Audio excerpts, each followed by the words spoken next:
Here's that cake.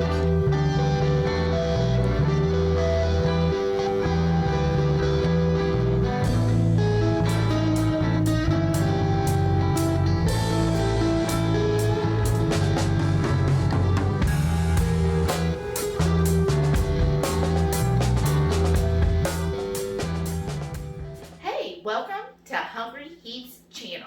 If you're new here, we like to do recipes, and they're mostly keto or carnivore recipes.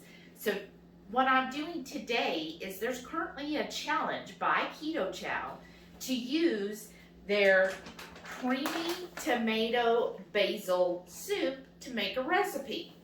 Well, when you think about a soup mix, instantly you think of all the savory flavors, which tomato is one of those. It's technically a fruit, so it can be very savory, or you can make it sweet.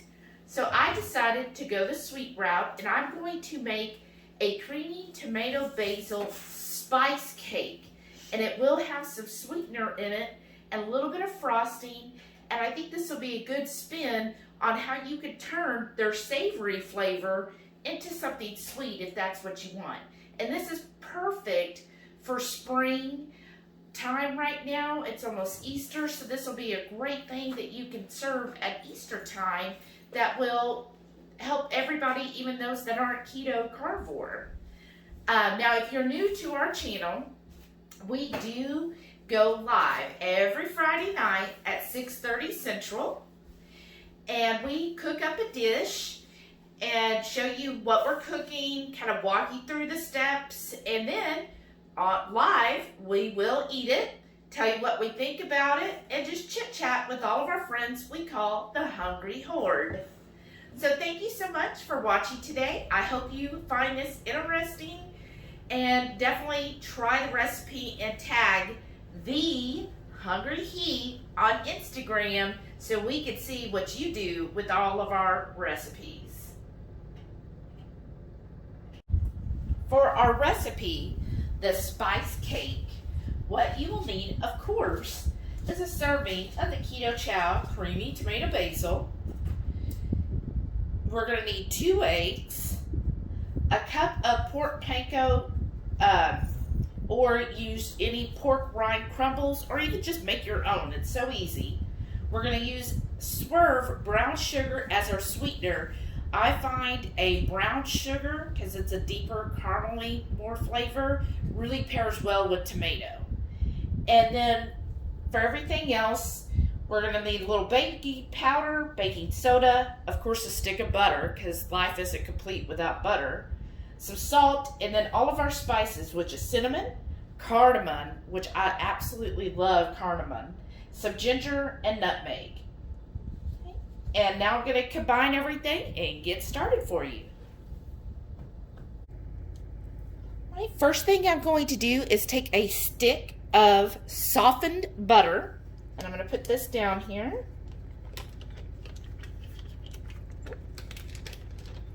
Really soft. And then we're going to, for our sweetener, if I can find my cup here. Perfect. We're going to want 1/4 of a cup of brown Swerve. Now, if you've been following us at any point, you know we're not huge into sweets. So to me, this is going to be sweet enough. If you, haven't been doing keto as long, or you're not as sensitive to the sweet things, then you might add a little more. I would say you can go up to like 1/2 of a cup. And that's my 1/4 of a cup there. Put that back.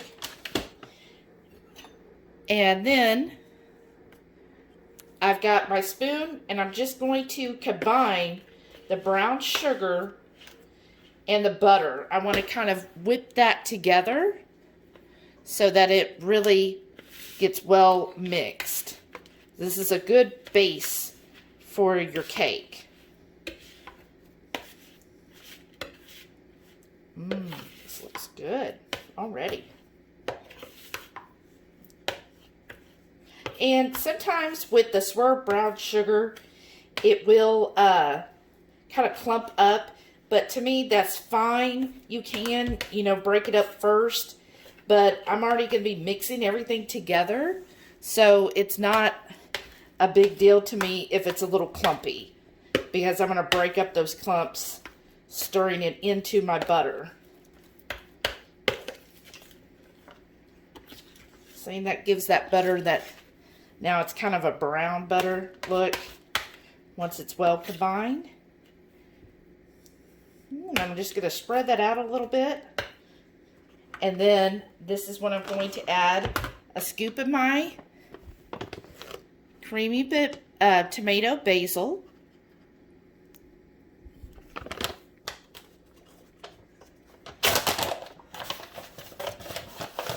This smells so good.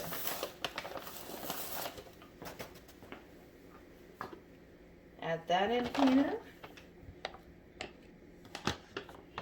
And then for my pork rinds, I want about a cup. Now, I found this actually on, here we go, sorry, on Amazon, and it was actually cheaper.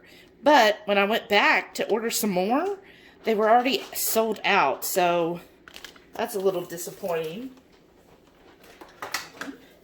So I want a cup of this. This is a little half cup measuring spoon.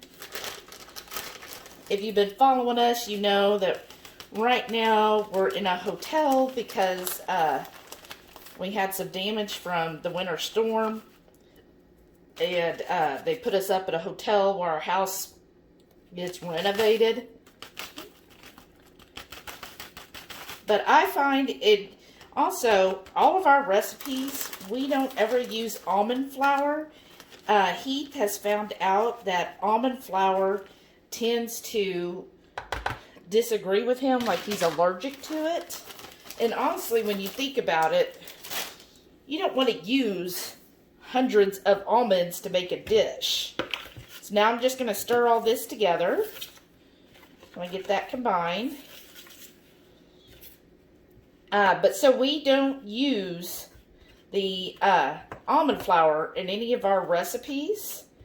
If anything needs flour, we just simply use the pork rinds. And I find it's a 1-to-1 ratio. So if you're doing a recipe and it calls for a cup of almond flour, just do a cup of pork rinds.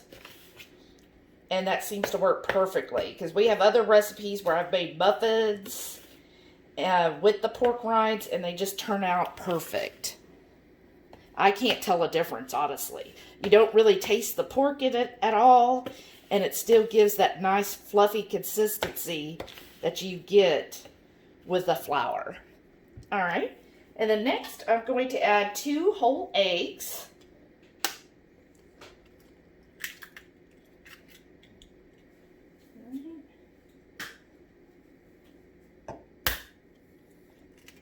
Crack those in there.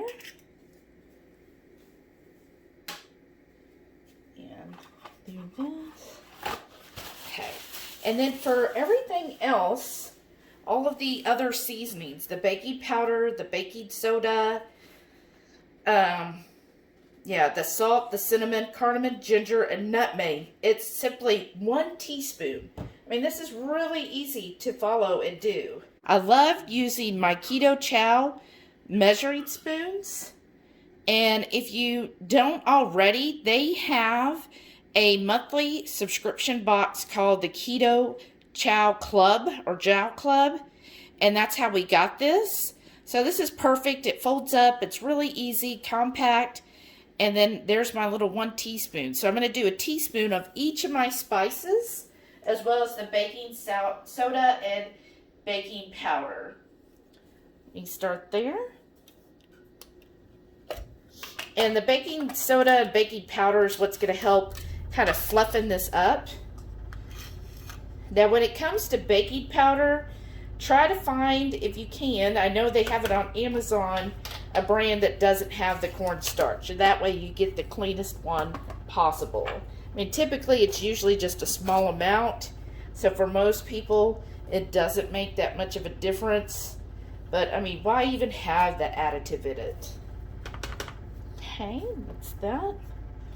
Let's do our salt.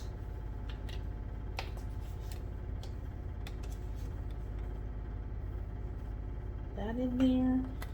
And then my cinnamon.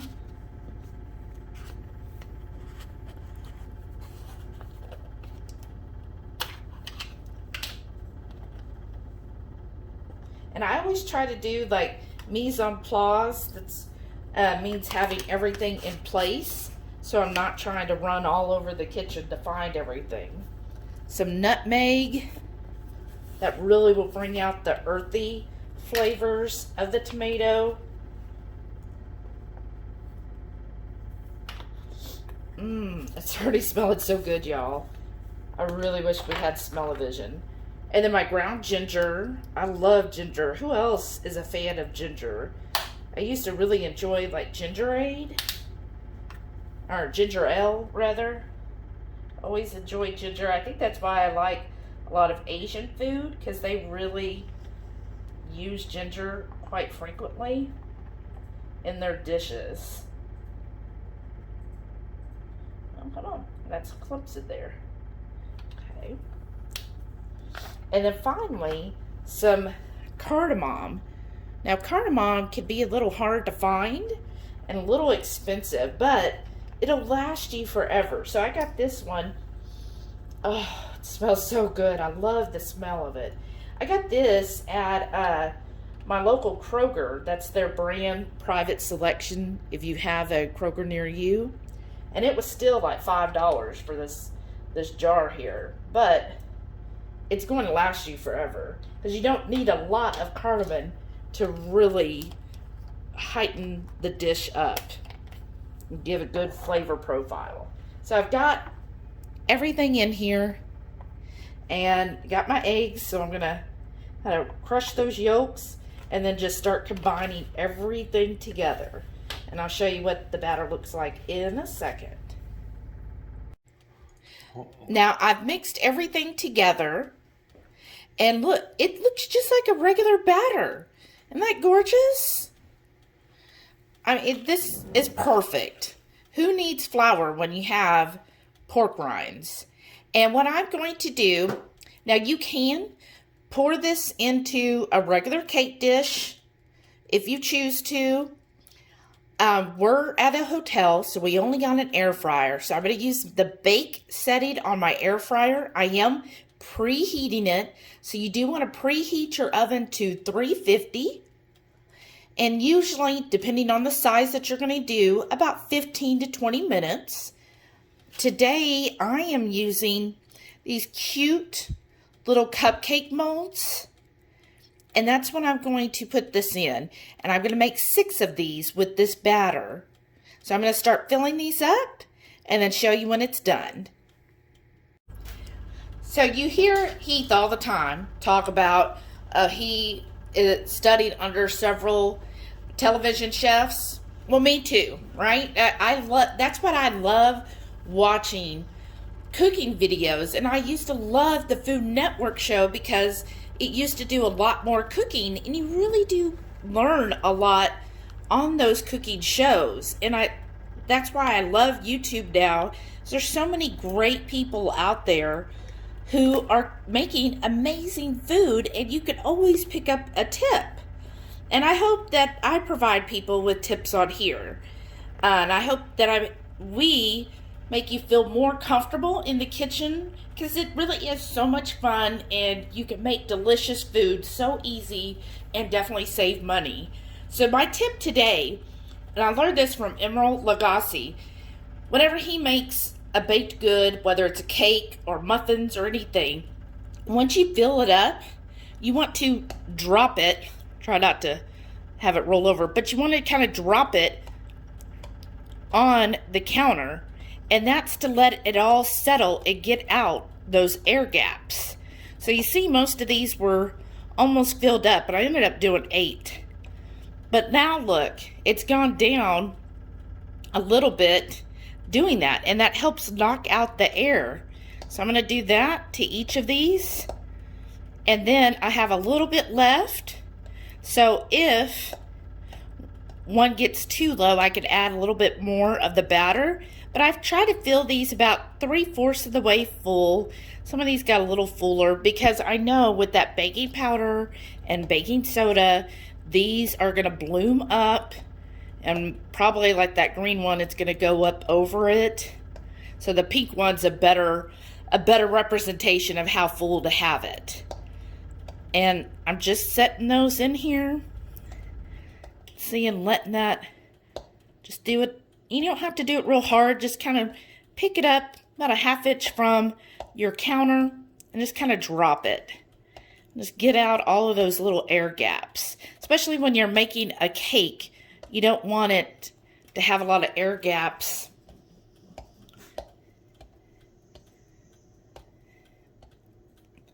Great. See, these are going to turn out so pretty, y'all. And of course, I tasted the little bit of the batter, as I'm always want to taste, you know, because you have to see, is it needing a little more? I mean, even though I've got the seasoning, sometimes your dried seasonings get a little aged and aren't as potent. So you might need to increase it a little bit. But this tasted perfect. Right amount of sweetness for us. Okay, yeah, these are coming along well. I'm going to put these in a pan, and I'm going to put it in our air fryer at the bake setting for about 15 minutes, and then I'll check on them. It's been 15 minutes, and I heard these ding, so I had to come check on them. Look how gorgeous they are, y'all. They look like chocolate, don't they? Oh, and just perfect. See that green one puffed up a little much, and the blue one, but they look good. I got my toothpick here, so let's see. Oh, it's coming out clean. Oh, yes. Wow. Okay, this is the first time I've actually used the air fryer for baking. You could definitely see where the hot spots are, right? What I'm going to do is set these out, let them cool down, and then I'm going to pop them out of these molds and see how pretty they are. And I think I'm going to make a pretty glaze to go over them. Y'all, these turned out amazing. Because, you know, it's high fat content, they just fell right out of the molds. There was no sticking. They just came right out. So what I'm going to do right now is just heat up a couple tablespoons of butter. I'm not going to do a full-on icing. I just want a little glaze. So it's butter, and I'm going to do like, he said do like 3 or 4 drops of the stevia. Because the liquid stevia is a little more potent. I'm just going to microwave that for a few seconds. But look how beautiful those are. It looks like a chocolate cake, y'all. And you kind of see my little rose designs there. And this is the perfect size. So it ended up making 8 of the cupcakes. So it'd probably make 1 small round cake if you wanted to do that. But I let them like just kind of cool down for like 15 or so minutes. And then they just fell right out of their little molds. I love those silicone molds. Anybody that has those, let us know. What is your favorite mold? Because I just got these off of Amazon. They were pretty cheap. But if you have a favorite one that you really like and that you use, let me know. Because I was looking at a few yesterday and I was like, oh gosh, there's some pretty ones out there. But I was like, well, I don't know which one to get. Especially, it's spring. I always feel at springtime like I'm ready to just get out, make some stuff that look real springy and fresh and pretty. And Let me put this in here. I got my butter out. I just melted it. I got a brush here. And I'm just going to lightly put this. And this will make it even more soft and delicate because that butter's going to just soak right in and moisturize these little cakes, which they're already with all of that fat. That stick of butter and then 2 eggs. Yeah, that's perfect. And then look at these. Look, it's springy like a cake should be. This is perfect. So I'm going to get over to Heath. That's my taste tester. We'll see what he thinks of my beautiful tomato basil spice cakes. Can I have a bite already? So we got our Keto Chow tomato basil spice cakes, but they're going to be sweet. So I did top it with a little bit of butter with just a tiny bit, like 4 drops of the liquid stevia to 2 tablespoons of butter. Now he brought up, he was like, ooh, cream cheese. Yeah, I mean, you could go decadent and put cream cheese and so forth. I made these into like rose mold, so I really wanted to see that. And if I put cream cheese frosting, then I can't see my pretty rose. So let's give this a taste. And this made 8, so each one's giving you an 1/8 of a serving. And then look, it's spongy like a cake would be. Oh, yeah. So which one are you going to dig into? This one. My fork's in. Oh, wow. Look at that.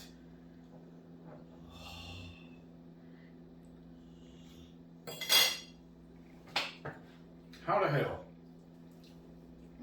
How is that tomato and beet? That doesn't make any sense. That's cake. This is so tasty. Straight wizardry. Hungry Heat wizardry. Yeah. I like on this rose mold, the little edges got a little crispy, but it's got the consistency of a cake. It's definitely got that airy, sponginess you get from cake. It's plenty moist because I did put some more of that butter glaze, and that really makes it moist and juicy. And then the flavors, Perfecto. It's got, I can taste the cardamom. It's not overpowering. You can taste the salt, but then the sweetness comes through too. Is it overly sweet to you? Too sweet? No, it's perfect. It's perfect. Would you consider this a savory or a dessert? I consider this a dessert. Okay. I also think you might be good with this too. Some candied walnuts, like crumbled up inside of it. That might be good too. Or do the same thing, but use their banana flavor, like a banana nut bread. Well, yeah. I'm just saying that the possibilities are endless. I love this product.